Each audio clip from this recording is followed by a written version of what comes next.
안녕하세요. 저는 Lindsey입니다. Hi, my name is Lindsey Williams. I'm 27 years old and I live in Springdale, Maryland. I went to the University of Maryland, Baltimore County, and I have a Bachelor's of Science in Environmental Science. In addition to my degree, I also have a 120-hour online TEFL certification.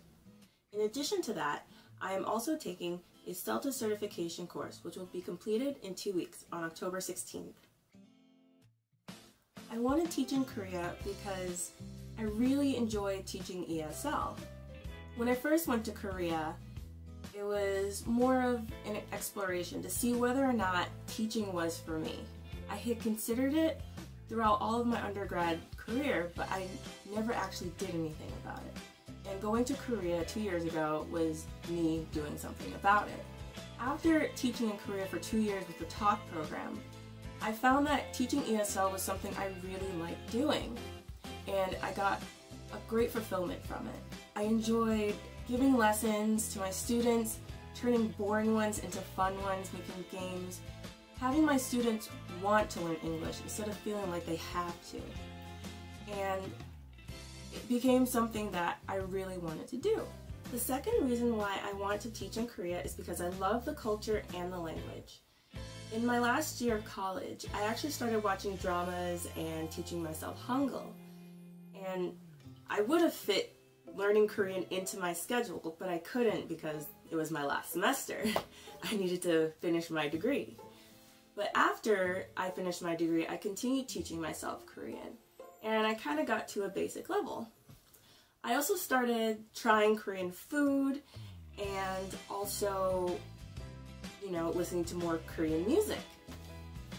Finally, I decided I'm going to go to Korea, and I joined the talk program 2 years ago. And it was a wonderful experience, and it gave me so many cultural experiences that I really enjoyed. Most of my teaching experience took place in Korea. I started teaching ESL in 2013 with the talk program. For the first month, we did a whole orientation and cultural experiences and language learning. After that, I went to my school in Chungcheongbuk-do in Yeongdong, and I taught after-school English at Buyong Elementary School for the whole year. I did summer camp and winter camp. And the following year, I did the same thing, but in Chungcheongnam-do in Gongju.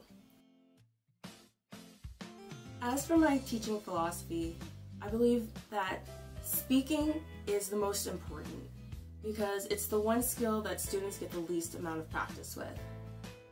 I have found in the past with my students that when I would ask them simple questions, they could not respond because they don't get much practice with it. Also, because I was only able to see my students maybe once or twice a week, they couldn't quite absorb all of the information they needed to have a conversation or to answer a certain question. So I find that having as much speaking practice as possible is very important, and decreasing the amount of time the teacher speaks and increasing the amount of time a student speaks. So for example, the teacher should only be speaking 20 to 30% of the time if you want to get the most speaking practice in for the students. The only time there should be more teacher speaking time than students is when the students are learning something new that they've never seen before. One of my most rewarding experiences in Korea was during winter camp this past January. I had a whole week with my 4th graders, and we were learning about how to describe someone if you had to tell someone about someone else on the street. I had my students learn about the shape of your face, hair color, hair length, eye color, skin color, how big a nose, mouth, or ears can be. And by the end of the week, they were able to look at a picture and completely describe what a person looked like without any help. And I had various levels. It wasn't just 4th grade in that class. I actually had a low-level 3rd grader in that class. My 3rd grader, throughout the year, wasn't the best. She was probably maybe one of the bottom 3 in terms of language level. But she pulled through and she was able to work on the same level as all the 4th graders were. And I was so proud of her, and I was not just her, but everyone in the course. And it gave me such a good feeling, and it made me want to do my job even more. It made me want to teach more, and it's one of the reasons why I want to go back to Korea. Thank you again for giving me the opportunity to give you more information about myself and tell you why I would love to come back to Korea and teach with you at your school. 안녕히 가세요.